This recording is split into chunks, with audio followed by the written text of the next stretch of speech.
हाँ, तो कैसे हैं? आज हम लोग देखने जा रहे हैं सॉफ्टवेयर टेस्टिंग में कुछ जो सेगमेंट छूट गया था, उस सेगमेंट में से कुछ टॉपिक्स यहाँ पर है, जिसको आज हम लोग देखेंगे। सॉफ्टवेयर यानी सॉफ्टवेयर टेस्टिंग में हम लोग नहीं देख पाए थे, उसमें देखेंगे टेस्ट प्लान क्या होता है, टेस्ट स्ट्रेटजी क्या होता है, टेस्ट केस क्या होता है। तो एक-एक करके हम लोग इसको देखते हैं, ये क्या होता है। सबसे पहले देखते हैं टेस्ट प्लान क्या होता है। अगर टेस्ट प्लान को अगर एक सेंटेंस में डिफाइन करना हो तो ये कह सकते हैं, इसको टेस्ट प्लान एक ऐसा डॉक्यूमेंट होता है जो कि कंप्लीट इन्फॉर्मेशन रखता है अबाउट टेस्टिंग टास्क के बारे में। टेस्टिंग टास्क के बारे में जो टेस्ट प्लान है वो कंप्लीट इन्फॉर्मेशन रखता है। एक सेंटेंस में अगर कहना हो तो ये कह सकते हो। इसको यूँ भी कह सकते हैं कि ये एक ऐसा डॉक्यूमेंट है जो कि सॉफ्टवेयर एप्लीकेशन को टेस्ट करने के लिए टेस्टिंग का स्कोप कैसा होना चाहिए, यानी कि कौन सा फीचर टेस्ट करना है, कौन सा फीचर नहीं टेस्ट करना है, टेस्टिंग का ऑब्जेक्टिव क्या है, टेस्ट को कब शेड्यूल करना है, टेस्ट के लिए क्या क्या रिक्वायर्ड रिसोर्स है, और टेस्ट के लिए को कैसा इन्वायरमेंट चाहिए, यानी कि कैसा इसके लिए हार्डवेयर एंड सॉफ्टवेयर चाहिए, टेस्ट का क्या रोल है, रिस्पॉन्सिबिलिटी इसमें, टेस्ट को परफॉर्म करने में क्या रिस्क है, इसका क्या टेस्ट को में एंट्री करने का और एग्जिट करने का क्राइटेरिया क्या है, और टेस्ट का अप्रोच क्या होना चाहिए। ऐसे बहुत सारे इन्फॉर्मेशन जो है वो टेस्ट प्लान में कंप्राइज किया रहता है, जो कि सॉफ्टवेयर एप्लीकेशन को टेस्ट करने में हेल्प करता है, जिसको हम लोग टेस्ट प्लान कहते हैं। इसको अगर और देखा जाए तो इसको हम लोग सुपर डॉक्यूमेंट भी कहते हैं। इसको सुपर डॉक्यूमेंट इसलिए कहते हैं क्योंकि ये लिस्ट किया रहता है सब कुछ जिसके बारे में हमको जानना है या जानने की ज़रूरत है। इसी में डिफाइन किया जाता है कि क्या टेस्ट करना है, कब टेस्ट करना है, और कौन टेस्ट करेगा और कैसे टेस्ट होगा, ये सब डिफाइन रहता है टेस्ट प्लान में। एक IEEE नाम के ऑर्गेनाइजेशन है जिसने टेस्ट प्लान को स्टैंडर्डाइज करने के लिए IEEE 829 नाम के एक टेस्ट प्लान स्ट्रक्चर बनाया है, जिसको हम लोग देखेंगे कि टेस्ट प्लान स्ट्रक्चर में क्या क्या कंटेंट होता है। जो टेस्ट प्लान होता है ना, वो सभी प्रोजेक्ट के लिए डिफरेंट डिफरेंट होता है, इसलिए इसको स्टैंडर्डाइज करने के लिए IEEE ने ऐसा ये क्या बोलते हैं स्टैंडर्डाइज करने के लिए कुछ रूल्स बनाए हुए हैं। यानी इसमें 16 कंटेंट होता है। लाइक अगर किसी भी IEEE ऑर्गेनाइजेशन जो है स्टैंडर्ड टेस्ट ऑर्गेनाइजेशन के लिए जो कंटेंट बनाए हैं उसमें क्या क्या होना चाहिए, लाइक उसमें टेस्ट प्लान आइडेंटिफायर होना चाहिए, इंट्रोडक्शन होना चाहिए उसके बारे में, टेस्ट में कौन कौन से आइटम है वो उसमें मेंशन होना चाहिए, सॉफ्टवेयर का क्या रिस्क इशू है उसमें मेंशन होना चाहिए, कौन से फीचर टेस्ट करना है, कौन से फीचर टेस्ट नहीं करना है, क्या कौन से अप्रोच यूज करना है, क्या क्या रिस्पॉन्सिबिलिटी है, कौन सा टेस्ट पास हुआ, कौन सा टेस्ट फेल हुआ। ये सब जो कंटेंट जिसमें मेंशन रहता है उसी डॉक्यूमेंट को हम लोग क्या कहते हैं, टेस्ट प्लान कहते हैं। ये जो टेस्ट प्लान है, टेस्ट प्लान जो है रिक्वायरमेंट के अनुसार बनाया जाता है, यानी कि पहले टेस्ट प्लान को टेस्ट ड्राफ्ट के रूप में बनाया जाता है। टेस्ट ड्राफ्ट में जैसे जैसे चीज़ें क्लियर होती है आगे, उस तरह उसमें मॉडिफिकेशन करते जाते हैं हम लोग टेस्ट प्लान में। तो यहाँ पर एक इसका एग्जांपल दिया हुआ है कि टेस्ट प्लान किस प्रकार के इन्फॉर्मेशन को कंटेन करता है।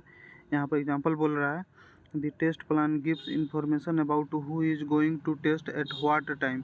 For example, module 1 is going to be tested by X tester. If Y reflects X some reason, for some reason the test plan has to be updated.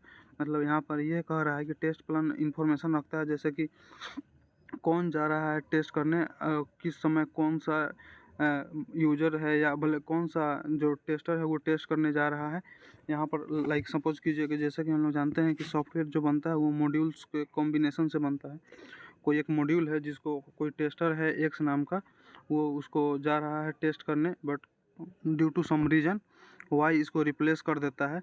तो इस तरह की इन्फॉर्मेशन जो है टेस्ट प्लान रखता है। अगर वाई इसको रिप्लेस करता है तो हमको टेस्ट प्लान में भी अपडेट करना पड़ेगा। इसलिए कहा जाता है कि टेस्ट प्लान जो होता है उसको हम लोग मॉडिफाई कर सकते हैं और ये डायनेमिक्स होता है। आगे हम लोग देखते हैं टेस्ट स्ट्रेटजी क्या होता है। तो टेस्ट स्ट्रेटजी के बारे में हम लोग बात करते हैं। अब हम लोग देखते हैं टेस्ट स्ट्रेटजी क्या होता है। तो टेस्ट स्ट्रेटजी की बात करें तो test strategy is a sets of guideline that's explain the test design and determines how testing needs to be done. यानी कि टेस्ट स्ट्रैटेजी जो होता है एक सेट्स है गाइडलाइंस का, जो कि जो टेस्ट का डिज़ाइन कैसा होगा, यानी टेस्ट का डिज़ाइन कैसा होगा उसको ये डिटरमाइन करता है एंड डिटरमाइन करता है कि टेस्टिंग का जो ज़रूरत है वो पूरा कैसे होगा। या टेस्टिंग स्ट्रेटजी को हम ऐसा कहें कि ये कंप्लीट इन्फॉर्मेशन रखता है कि टेस्टिंग का अप्रोच कैसा होना चाहिए एंड टेस्टिंग के अप्रोच एंड उससे रिलेटेड एवरीथिंग एंड कोई भी इंफॉर्मेशन जो है टेस्टिंग अप्रोच से रिलेटेड हो वो टेस्ट स्ट्रेटजी में कंटेंट किया रहता है। यानी टेस्ट स्ट्रेटजी नाम का जो डॉक्यूमेंट है उसमें ये मेंशन होता है।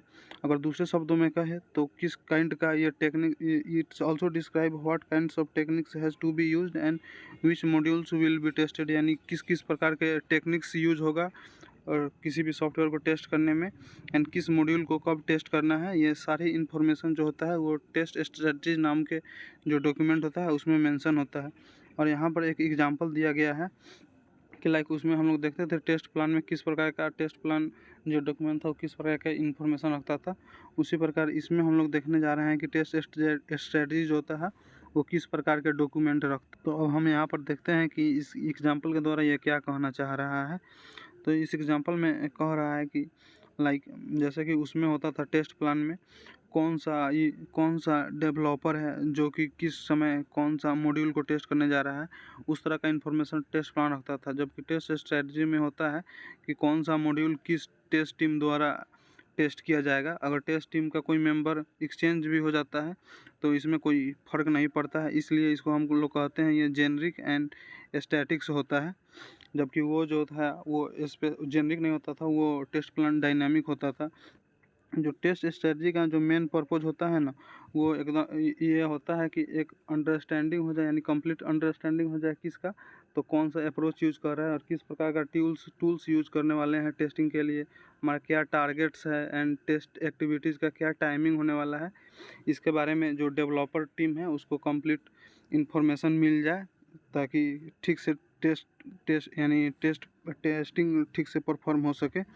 एंड जो ये आगे पॉइंट कह रहा है, it should clarify the core task and challenges of the particular test project. यानी कह रहा है कि एक अच्छा क्या बोलते हैं टेस्ट स्ट्रेटजी वो होता है जिसमें किसी प्रोजेक्ट का क्या कोर टास्क है एंड क्या कोर चैलेंजेस है वो उसमें पता होना चाहिए। या इसको अगला पॉइंट कह रहा है कि गुड टेस्ट स्ट्रेटजी क्या होता है, यानी गुड टेस्ट स्ट्रेटजी वो होता है जो कि रिक्वायरमेंट के अनुरूप हो, यानी और सिंपल हो, समझने में सिंपल हो और प्रैक्टिकली अप्रोप्रिएट हो, यानी प्रैक्टिकली उसको इम्प्लीमेंट किया जा सकता है। एंड टेस्ट स्ट्रेटजी जो है वो अचीवेबल टारगेट रखता हो, ऐसा नहीं हो कि टारगेट कुछ बार रख लिया और वो फुलफिल ही नहीं हुआ।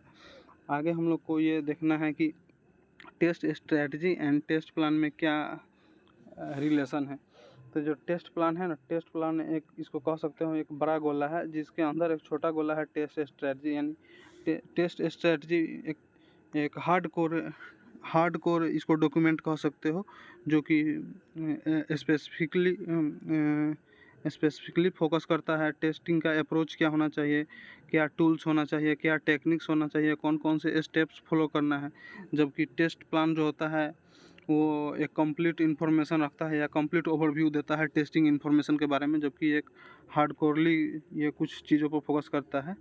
अगर हम लोग इसको पॉइंट में देख ले test plan and test strategy में क्या क्या सिमिलरिटीज़ है, इसको हम लोग पॉइंट में नोट किए हैं। तो आइए इसको देख लेते हैं पॉइंट में क्या क्या है। तो पहला पॉइंट कह रहा है, यानी पहला इसमें है ये टेस्ट प्लान, तो document that's defines scope, objective, role, responsibility, approach to test the software application. यानी टेस्ट प्लान एक ऐसा डॉक्यूमेंट है जो कि टेस्टिंग का स्कोप क्या होना चाहिए, यानी कौन से फीचर्स टेस्ट करना है, कौन सा फीचर्स छोड़ देना है, उसका ऑब्जेक्टिव क्या है, उसका क्या रोल है, क्या रिस्पॉन्सिबिलिटीज़ है, कौन सा अप्रोच होना चाहिए ताकि टेस्ट परफॉर्म किया जा सके, सॉफ्टवेयर को टेस्ट एप्लीकेशन यानी सॉफ्टवेयर एप्लीकेशन पर टेस्ट परफॉर्म किया जा सके। जबकि टेस्ट स्ट्रेटजी एक ऐसा डॉक्यूमेंट है जो कि टेस्ट का डिज़ाइन कैसा होना चाहिए, कौन सा टेक्निक्स यूज़ करना है, कौन सा टूल्स यूज़ करना है एंड कौन से स्टेप फॉलो करना है उस पर फोकस करता है। नेक्स्ट पॉइंट देखते हैं, it describe how to test, when to test and who will test and what to test. ये हमने ऊपर ही बात किया था कि ये डिस्क्राइब करता है कि कौन टेस्ट करने वाला है, कब टेस्ट होगा, या कौन टेस्ट करेगा या क्या टेस्ट होगा, ये इस प्रकार के सभी इन्फॉर्मेशन जो होता है वो टेस्ट प्लान नाम के डॉक्यूमेंट में होता है। जबकि टेस्ट स्ट्रेटजी में फोकस किया जाता है ये डिस्क्राइब करता है यानी what types of technique to follow and which module to test, यानी किस किस प्रकार के हम लोग टेक्निक्स यूज़ करने वाले हैं एंड कौन मॉड्यूल्स टेस्ट होने वाला है। अगला हम लोग पॉइंट देख लेते हैं। The test plan will change over the course of time while test strategy usually will not change once approved, यानी हमने बात किया था कि टेस्ट प्लान जो होता है वो रिक्वायरमेंट के अनुसार होता है। जैसे जैसे हम लोग रिक्वायरमेंट जो है क्लियर होते जाता है उसके अनुसार इसमें मॉडिफिकेशन होते जाता है। जबकि टेस्ट स्ट्रेटजी जो होता है वो एक बार अप्रूव हो जाने के बाद ये चेंज नहीं होता है। इसका एक और रीज़न है क्योंकि जो टेस्ट स्ट्रेटजी जो होता है वो सेट होता है ऑर्गेनाइजेशनल लेवल पर, यानी एक बार फिक्स हो जाने के बाद इसमें चेंज आसानी से नहीं होता है। जबकि जो ये है टेस्ट प्लान है वो प्रोजेक्ट लेवल पर डिफाइन होता है, इसलिए इसमें चेंज किया जा सकता है। अब अगला पॉइंट देखते हैं। अगला पॉइंट इसको पहले नीचे वाला देख लेते हैं, उसके बाद ऊपर वाला देख लेंगे। यानी जैसे कि हमने बोले हैं ये डिफाइन होता है प्रोजेक्ट लेवल पर, तो यानी कि हर प्रोजेक्ट के लिए डिफरेंट होता है। जबकि ये जो होता है टेस्ट स्ट्रेटजी जो होता है वेरियस प्रोजेक्ट के लिए एक ही टेस्ट स्ट्रेटजी होता है। ये एक बार ऑर्गेनाइजेशनल लेवल पर फिक्स हो जाने के बाद बहुत सारे प्रोजेक्ट के लिए सेम ही काम करता है, जबकि ये सभी प्रोजेक्ट के लिए डिफरेंट होता है। एंड इसको अगर हम बात करें जो टेस्ट प्लान जो परफॉर्म किया जाता है जिसके द्वारा परफॉर्म किया जाता है उसको लीड या टेस्टिंग मैनेजर कहते हैं, जो कि डिस्क्राइब करता है किस प्रकार के information, when to test, who will test and how to test and what to test. ये हमने पहले ही बात किया था कि कब टेस्ट करना है, कौन टेस्ट करेगा, कैसे टेस्ट होगा, क्या टेस्ट मतलब टेस्ट जो होगा उसमें क्या क्या कंटेंट होगा, ये सब टेस्ट प्लान के डॉक्यूमेंट में मेंशन होता है। जबकि टेस्ट स्ट्रेटजी जो परफॉर्म किया जाता है वो परफॉर्म किया जाता है प्रोजेक्ट मैनेजर द्वारा।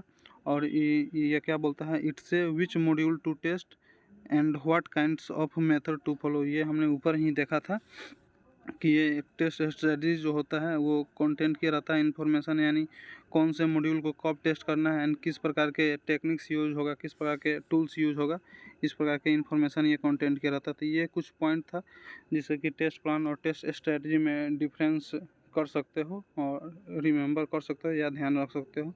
अगला बार हमको यानी अगला टॉपिक हमको देखना है टेस्ट केस क्या होता है। तो अब देखते हैं टेस्ट केस का, यानी अब देखना है टेस्ट केस क्या होता है। तो टेस्ट केस को देख लेते हैं ये क्या होता है। तो it is a sequence of step that helps team to perform a test in the project, यानी ये एक सीक्वेंस होता है स्टेप्स का, सीक्वेंस ऑफ स्टेप्स है जो कि हेल्प्स करता है टीम को ताकि ये परफॉर्म कर सके कोई टेस्ट किसी प्रोजेक्ट में। या इसको इस तरह भी इसको कहा जा सकता है, It is a detailed description of a specific situation that the software is expected to handle correctly। इसको समझते हैं अब आसान भाषा में। यानी जो टेस्ट केस होता है इसमें बहुत सारे कुछ सीक्वेंस होता है, कुछ स्टेप्स को जिसको परफॉर्म जो कि हेल्प करता है किसी टेस्ट टीम को परफॉर्म करने में कोई टेस्ट किसी प्रोजेक्ट में। या इसको ऐसा भी कहा जा सकता है कि ये एक डिटेल डिस्क्रिप्शन होता है किसी सिचुएशन के बारे में जो कि किसी सॉफ्टवेयर से एक्सपेक्ट किया जाता है कि ये इसको करेक्टली हैंडल कर ले। अगर करेक्टली हैंडल नहीं कर पाया दैट मीन्स उसमें कोई बग है, तो उसको फिर से डिबगिंग प्रोसेस के लिए जाना पड़ेगा और फिर से उसको पास करना पड़ेगा टेस्ट में, देन उसके लिए फिर से टेस्ट केस पास करना पड़ेगा। अगर इसको अगला पॉइंट देखते हैं, this documents often includes input to this system conditions environment expected result actual result and whether it's pass और failed according to software testing guides. यानी ये कह रहा है ये जो टेस्ट केस होता है ये टेस्ट केस डॉक्यूमेंट में ऑप्शन इंक्लूड किया रहता है, यानी कौन कौन से इसमें इनपुट देना है, यानी सिस्टम को किस कंडीशन में देना है और इसके लिए कौन सा इन्वायरमेंट होगा, यानी कौन सा सॉफ्टवेयर एंड हार्डवेयर होगा, किस सॉफ्टवेयर एंड हार्डवेयर में की उपस्थिति में ये करना है और इसका क्या एक्सपेक्टेड रिजल्ट है और क्या एक्चुअल रिजल्ट आया और वेदर यानी ये पास किया, ये टेस्ट केस जो है ये पास किया या फेल किया, ये सॉफ्टवेयर जो टेस्ट गाइड दे रहा था उसके अनुसार। या थर्ड पॉइंट जो कह रहा है, टेस्ट केसेस आर, एक मिनट कैंसिल कर लेते हैं। Test cases are an essential parts of software testing and are used to ensure that software programs and system meets their requirements and function correctly in different scenarios। यानी बोल रहा है जो test cases हम लोग यहाँ पर पढ़े हैं, जो ये सीक्वेंस ऑफ स्टेप्स होता है जो कि हेल्प करता है किसी टीम को किसी प्रोजेक्ट में टेस्ट परफॉर्म करने के लिए। तो ये सॉफ्टवेयर टेस्टिंग का इम्पॉर्टेंट पार्ट है, क्योंकि इसी की मदद से इंश्योर करते हैं कि जो सॉफ्टवेयर प्रोग्राम है या सिस्टम्स है जिस रिक्वायरमेंट के लिए उसको बनाया गया है वो उसको फंक्शन कर रहा है, यानी जिस रिक्वायरमेंट के लिए बनाया गया है उसको करेक्टली फंक्शन कर पा रहा है कि नहीं डिफरेंट सिनेरियोज में। इसी को चेक करने के लिए हम लोग टेस्ट केसेस बनाते हैं। अगर टेस्ट केसेस अगर फेल कर गया टेस्ट केसेस में तो उसको हम लोग डिबगिंग प्रोसेस में जाते हैं, और नहीं तो इसको कंप्लीट करके मार्केट में रिलीज़ करते हैं। अगर हम बात करें तो पहले ही बात किया था कि ये सीक्वेंस ऑफ स्टेप्स होता है जो कि हेल्प करता है किसी टीम को टेस्ट परफॉर्म करने में किसी प्रोजेक्ट में। अगर एक एग्जांपल देखना चाहें तो मान लीजिए कोई वेब एप्लीकेशन है जिसमें कि 2 फील्ड है जो कि होता है, एक यूज़र नेम है एंड एक पासवर्ड है। तो ये सीक्वेंस ऑफ स्टेप्स क्या होगा, तो यहाँ पर एक सीक्वेंस ऑफ स्टेप्स ये हो सकता है। एक मिनट इसको क्लीन कर देते हैं थोड़ा सा तो देखने में होगा। हाँ, तो अब यहाँ पर देखते हैं तो 2 यहाँ पर फील्ड बना सकते हैं, एक होगा यूज़र नेम एंड एक होगा पासवर्ड। और यहाँ पर सीक्वेंस ऑफ स्टेप्स क्या बना सकते हैं, तो sequence of steps test cases के लिए ये बना सकते हैं। पहले में हम लोग रख सकते हैं रॉन्ग, यानी जो यूज़र नेम है उसको राइट रख सकते हैं एंड पासवर्ड को दे सकते हैं रॉन्ग।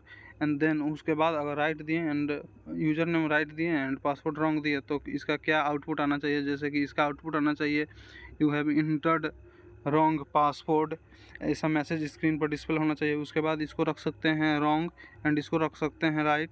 तो उसके बाद होना चाहिए यू हैव, मैसेज आना चाहिए उस सेकेंड मतलब स्टेप होना चाहिए यू हैव इंटर्ड रॉन्ग क्या रॉन्ग यूज़र नेम। एंड अगर थर्ड केस में बोले तो थर्ड केस में यहाँ पर यूज़र नेम भी रॉन्ग डालें एंड पासवर्ड है उसको भी रॉन्ग डालें तो मैसेज क्या प्रिंट, यानी थर्ड स्टेज होना चाहिए, थर्ड स्टेप होना चाहिए या मैसेज प्रिंट करेगा यूज़र डज नॉट एग्जिस्ट, क्योंकि यूज़र नेम भी गलत है रॉन्ग है और पासवर्ड भी गलत है। और अगर वही फोर्थ स्टेज की अगर हम बात करें यानी फोर्थ स्टेप, तो उसमें अगर हमने राइट यूज़र नेम भी डाला एंड राइट पासवर्ड भी डाला तो ये इसके अकाउंट को एक्सेस दे देना चाहिए एंड इसको सक्सेसफुली इसके अकाउंट में एक्सेस करके उसका वेलकम करना चाहिए, ऐसे मैसेज प्रिंट हो जाना चाहिए।